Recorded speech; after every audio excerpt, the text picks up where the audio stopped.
sistema, né? Antes da gente começar, o conteúdo que você quer falar, que você pediu para falar e a gente está te dando voz, eu quero falar que isso é de extrema responsabilidade sua. Você está ciente dos riscos que você pode ter ao fazer uma denúncia dessa, né?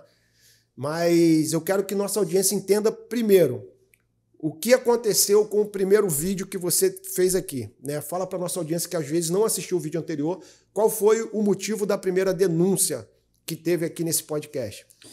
A partir dessa denúncia, a gente teve uma visibilidade por aqueles que eram responsáveis por aquela prática que lamentavelmente é comum no Rio. Alguns policiais, muito poucos, mas que detêm o poder, eles se locompletam, né, com esquemas vergonhosos iguais a esse. E nós falamos até de uma maneira bem tímida, para não comprometer ninguém. Ainda assim, eles utilizaram, como fazem sempre, de forma covarde do regulamento e nos induziram a condição agora de ex-policial militar. Então vamos lá. Você era cabo da Polícia Militar, você era lotado no batalhão da Ilha do Governador. O que aconteceu? Explica pra gente na primeira denúncia o que aconteceu para você chegar às vias de fato de fazer a denúncia que você fez no último podcast. Olha, eu parado no sinal de trânsito, respeitando o sinal, respeitando os transeuntes, até que chega um daqueles condutores de van, acreditando serem inimputáveis por estarem fechados, né? Com quem de direito, ele simplesmente despreza a viatura parada no sinal e quase atropela aquelas pessoas, senhoras de idade inclusive. Eu não tive outra alternativa, mesmo sabendo dos esquemas e temendo, né, me machucar, porque essa é a expressão mais comum. Eu não tive outra alternativa porque aquele cidadão, ele extrapolou o limite do bom senso. Calma aí, o cidadão que você fala era o motorista de van. Motorista de van. E quando você fala não tem outra alternativa, era a alternativa que todo policial deveria tomar. Tomar. E não tomam porque sabem que serão perseguidos.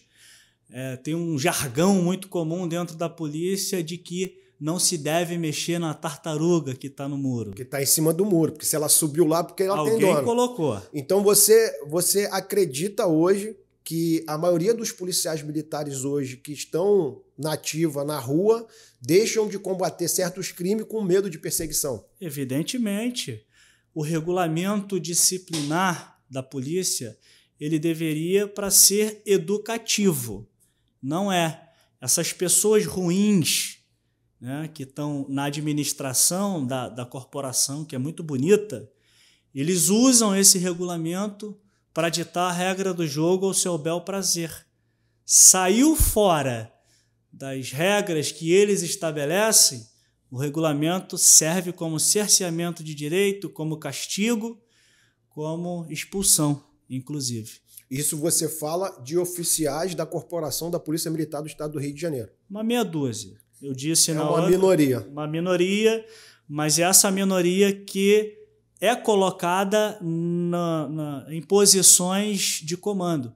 Muitos oficiais, a grande maioria são bons, são pessoas boas, mas talvez por isso elas não ocupam esses lugares. Entendi. Então você acredita que hoje possa ter uma minoria de oficiais dentro da corporação supostamente envolvido com máfias de van e outros tipos de máfia? Olha, para que o mal abunde, basta que o bem não faça nada. Eu disse na entrevista passada que muitos comandantes, eles têm a argumentação de que não podem fazer nada, por exemplo, porque há uma determinação, a DPF do Supremo, que não impede, mas torna mais burocráticas as operações policiais. Essa, eu diria, a santa argumentação que eles têm para tirar deles a responsabilidade do combate ao tráfico, que sabe se historicamente é o que sustenta o sistema da forma que ele é. Então vamos lá, vamos entender o que é um possível sistema criminoso na máfia das vans. né? O cara recebe ali um tipo de propina, o comandante do corporação, né? Eu tô falando supostamente que a gente não tem prova. Sim. Se você tiver prova, se quiser apresentar, beleza, mas acredito que você não tenha prova. Então, só pra gente entender como funciona o sistema de máfia. Olha, a maior prova é que quando eu tomei a atitude que não se toma normalmente por medo das retaliações, no dia seguinte eu fui colocado fora do meu setor de policiamento, baseado na entrada da ilha do governador. O 17º, ele tem a responsabilidade do patrulhamento da ilha. Eles te transferiram de um lugar para o outro. Sai daí, não mexe com os meus meninos. Me botaram baseado lá na entrada da ilha. E aí surge, num grupo de serviço, uma determinação que quem não produzisse no seu setor de policiamento seria destituído, né? As duplas seriam... Eu não concordei, porque eu não produziria por estar baseado numa área fora do meu setor. Então disse naquela mídia, né? Naquela rede, num grupo de WhatsApp de serviço, que não concordava exatamente por não estar produzindo. Que aquele oficial em questão... ele estava mais preocupado com a segurança dos Correios do que com o meu setor de policiamento. Ele recebeu um vídeo de um puxa-saco, era um tenente, baba-ovo, recebeu esse áudio e entendeu que eu estava o chamando de ladrão. Olha, quando eu tenho que falar, eu falo mesmo. Não foi essa a minha intenção naquele momento. E a partir dali abriu-se um inquérito policial militar, onde um amigo dele, pessoal, eu digo amigo pessoal porque isso foi em 2017, nós estamos em 2022. Abriu um inquérito policial militar. Sim. E o encarregado daquele inquérito, eu digo que é amigo porque hoje, alguns anos depois, ele tem um cargo no governo, fora da polícia militar. E ele convidou aquele que me acusou para trabalhar junto dele. Ou seja, por serem amigos... Essas duas pessoas o acusador e o julgador. Oficiais da Polícia Militar. O acusador e o julgador são amigos pessoais. Se eles fossem sérios... Eles são oficiais da Polícia Militar. Da ativa. Estão à disposição de um outro órgão também do governo.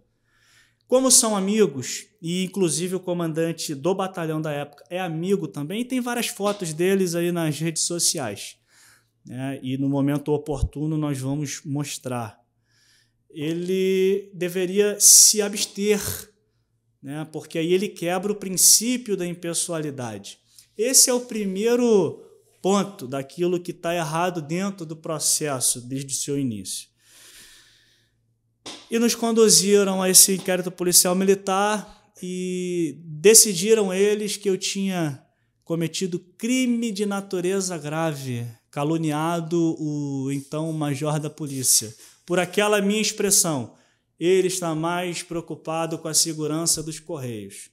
Na verdade, eles já estavam chateados, porque em 2014, eu cheguei em 2012 no 17º Batalhão. E eu cheguei com muita energia, com muita vontade de querer fazer o certo. Até porque a Ilha do Governador está uma zona, uma verdadeira baderna. Quem comanda a ilha é o tráfico. O batalhão ali é figurativo. A figura... Enfim.